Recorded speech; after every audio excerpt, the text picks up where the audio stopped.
So, another question that I frequently get, particularly for people that are coming to Sabbats that maybe have not experienced a temple Sabbat before, is sometimes we put the directions in different directions. So, sometimes we put fire in the east, and that kind of is fictitious for people. Why do you think that is, Christopher? Probably my favorite experience with that was my very first Beltane public circle. I ended up doing a circle at a local bookstore in the Boston area, and it was very small. The teacher, at the last minute couldn't come, and somebody asked me to take over. And at the end of it, I had this wonderful elder come up from another tradition, and she said, "That was wonderful, dear. I really like this." She told me what she liked about the meditation, and then she said, "You got something wrong, though." I was like, "Oh, always open to critical feedback and, to make things better." I said, "What did I get wrong?" She goes, "Well, you put fire in the east, and fire always goes in the south. So next time do that." And I said, "Well, that's really interesting." I said, "Why do you put it in the south?" I said, "I put it in the east. I learned to put it in the east for the rising of the sun and the fire." And I talked a little bit about alchemy with her. And I said, "So that's why I put it in the east. Why do you put it in the south?" And she stopped for a moment. And she goes, "That's a really great question." She goes, "I guess I just did it because that's the way I was taught it, and it was never really described otherwise." And I kind of keep that story with me, and I retell it a lot when people ask this question to me, and when I'm teaching in class about the elements and how to cast the circle. And the most basic answer is this is the way that I was taught from Laurie Cabot, and this is what I pass on as the legacy of what I received.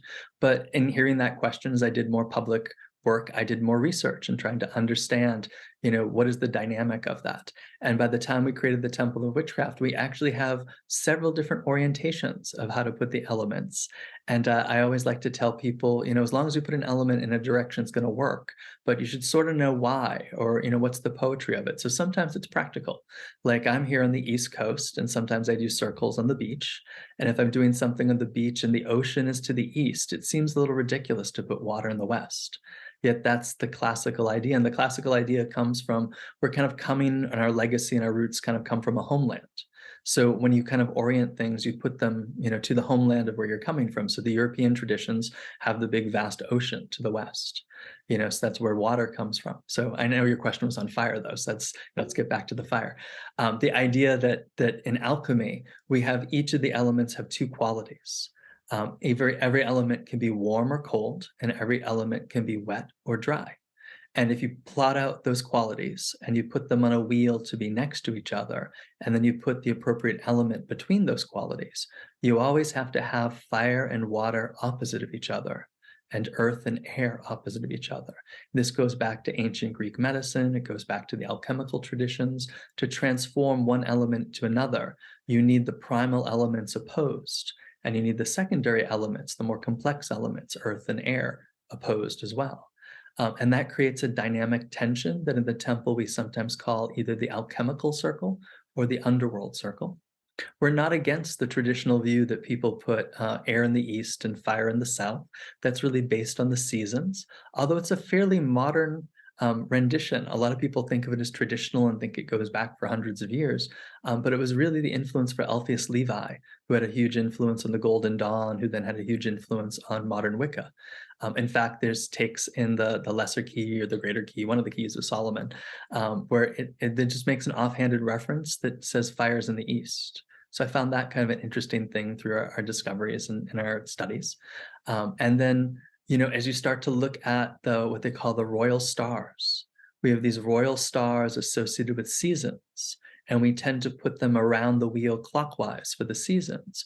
But if you look at an astrology chart, they're actually flipped. And so, the axis of east and west can stay in the same place, but the stars in the north and south would be flipped. And then when we look at them by season, it really is associated with generally a fixed zodiac sign.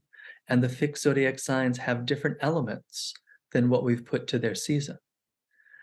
So we say that there's an underworld orientation of earth in the north and fire in the east, air in the south and water in the west. We say there's a middle world or seasonal orientation that's earth in the north, air in the east, fire in the south, and water in the west. And then we say that there's a stellar orientation. There's two different versions of it. You can either put the stars, the royal stars, in their seasonal orbit around, which is what most people do, or you can look at them as they really are in the sky. So if you put them as they really are in the sky, you have fire and Leo in the north, Earth and Taurus in the east, air and Aquarius in the south, although technically the star is sort of between Aquarius and Pisces, and then water and Scorpio in the west. And so we encourage people not to get stuck on the dogma of it having to be one way. Makes it really complex, and sometimes people get really upset with that or say, I'm just going to do it the way I want to. And that's fine. You can do whatever you want in your own practices, but we also like to challenge people in the school to, just try the energies, feel it out. But I love the other orientations too, just for different reasons. I have to agree with you on that. That's one of the things where I think people get really stuck on doing it a particular way because it does have a particular feel. And depending on what you're doing, you may want a different dynamic of energy moving through your circle. And I think it's so important for people to play with that and to try it out and to try different things that maybe they have not been taught before and see how it feels and see if it works for the magic that you're doing, because it may not, and something else entirely differently may work. And there's sort of elements between the elements, that can be added to those mixes as well. So I think of creating sacred space and performing magical operations really like building a machine or building an engine, and the components that you put in and where you place them, you're going to have a different result, a different type of energy momentum through that.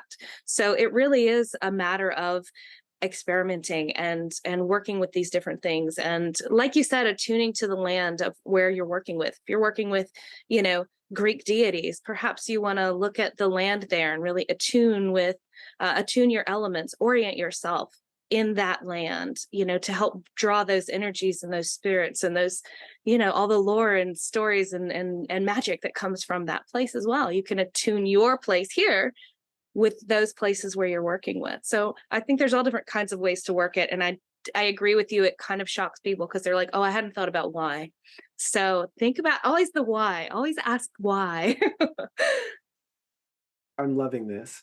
I like that there's something for me that always stands out in the way that we would put the elements in opposition to each other, which is that tension and that energy that's born between the friction or the polarity of those things, that third, element between, fire and water, in that opposition, there's a light that's there. And I think that when I think about the whole of it and standing in that space in the center of the circle, with north earth and south air and east fire and west water, that there's a fifth element born within us and in our sacred space, and that tension, which is the spirit that's in there, like that energy that's really there. And that really ignites a curiosity about witchcraft to me and magic that these opposites create, like that there's magic that's born of that's really important to me, I think, in what we do. Although we just taught this class in witchcraft too here in Los Angeles, and it sort of makes everyone's head spin when you start to go through all the different orientations.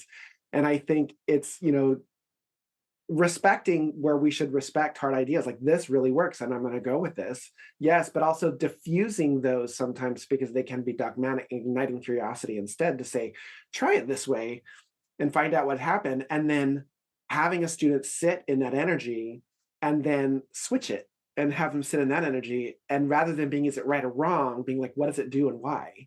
And it's just one of those things I really like about the way these teachings are set up for us. Yeah. One of the things that's been really helpful for me in all of this is really the identity of the occultist. Even though we define witchcraft as a science, an art, and a religion, particularly when we're starting out, some people who are looking for religion don't do super well with us because we're constantly questioning everything. At heart, we kind of start out with the science, like you said, Sellena, about the building the machine. It's like, what are the building blocks to this? And being willing to experiment and being willing in safer ways to let things not work. I think a lot of people get hung up on doing it right the first time and always doing it right and what is right. And I think the occultist sort of has to think about like, well, what do I want it to do? And am I willing to experiment to find a better or different way? And am I willing to be wrong? Am I willing to let something sort of blow up and not work just to experiment with it? And that's a hard thing. But I think, in the spirit of science and the spirit of philosophy and the spirit of magic, we have to be willing to explore and experiment and try different things. Doesn't mean we can't go back to other things that are familiar, but to just realize also that there's other ways to do things. And I think that also helps us in the religion part, not to get dogmatic when we look at the spiritual practices of things and get stuck in our own stuff, or to start projecting out to other people like, oh, this way is the right way. I can't tell you how many people have said, oh no, air in the east is the right way. There's the only way. But then you get to that question of why. And it sort of falls apart in the argument of it having to be right, other than, wanting to honor what you received and not knowing anything else. So I think experimentation is a huge part of at least why I do witchcraft.